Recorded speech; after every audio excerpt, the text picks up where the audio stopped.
Canada के प्रधानमंत्री mark Carney ने प्रधानमंत्री नरेंद्र मोदी को इस महीने कनाडा में होने वाले G7 सम्मेलन के लिए आमंत्रित किया है। पीएम मोदी ने इस न्योते को स्वीकार कर लिया है और सम्मेलन में भाग लेने की पुष्टि की है।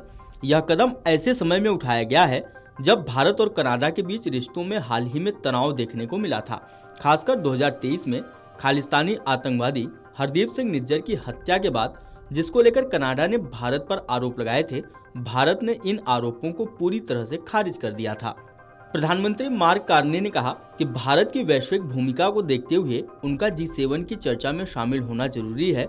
उन्होंने आगे कहा कि भारत दुनिया की 5वीं सबसे बड़ी अर्थव्यवस्था और सबसे अधिक जनसंख्या वाला देश है। भारत कई अहम वैश्विक आपूर्ति श्रृंखलाओं का केंद्र है। ऐसे में भारत का G7 की चर्चाओं में शामिल होना बेहद जरूरी है। उन्होंने यह भी कहा कि इस बार के G7 सम्मेलन में ऊर्जा, सुरक्षा, डिजिटल भविष्य, महत्वपूर्ण खनिज और विकासशील देशों में बुनियादी ढांचे के निर्माण जैसे मुद्दों पर चर्चा होगी। इन सभी मामलों में भारत की भागीदारी अहम मानी जा रही है। मार्क कार्नी ने यह भी बताया कि भारत और कनाडा के बीच अब कानून प्रवर्तन एजेंसियों के बीच सहयोग पर सहमति बनी है।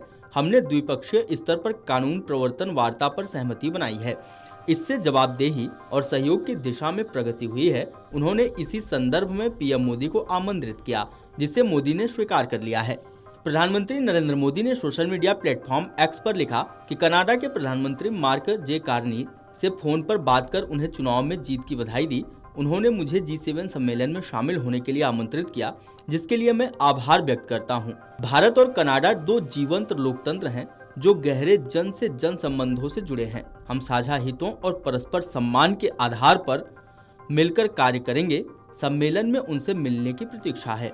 आपको बता दें कि कनाडा ने 2023 में आरोप लगाया था कि भारत के एजेंटों की संलिप्तता हरदीप सिंह निज्जर की हत्या में हो सकती है। निज्जर एक कनाडाई नागरिक और खालिस्तानी आतंकी था। भारत ने इन आरोपों को बेबुनियाद बताया। इसके बाद दोनों देशों ने वरिष्ठ राजनयिकों को निष्कासित कर दिया था और संबंधों में तनाव बढ़ गया था। कनाडा के प्रधानमंत्री मार्क कार्नी ने प्रधानमंत्री नरेंद्र मोदी को इस महीने कनाडा में होने वाले G7 सम्मेलन के लिए आमंत्रित किया है। पीएम मोदी ने इस न्योते को स्वीकार कर लिया है और सम्मेलन में भाग लेने की पुष्टि की है।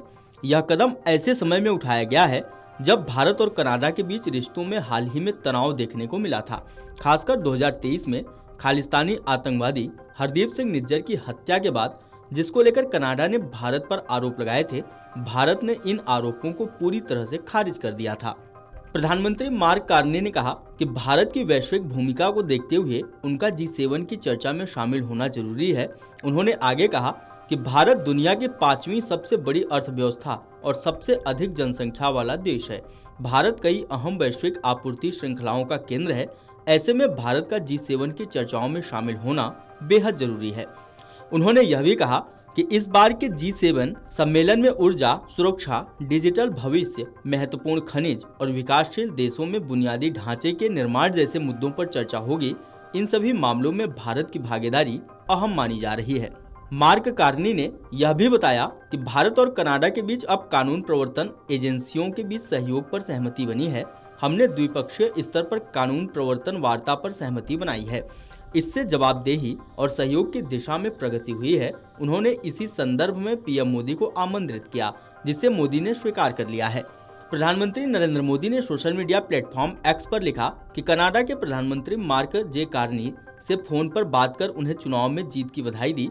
उन्होंने मुझे G7 सम्मेलन में शामिल होने के लिए आमंत्रित किया, जिसके लिए मैं आभार व्यक्त करता हूं। भारत और कनाडा दो जीवंत लोकतंत्र हैं जो गहरे जन से जन संबंधों से जुड़े हैं। हम साझा हितों और परस्पर सम्मान के आधार पर मिलकर कार्य करेंगे।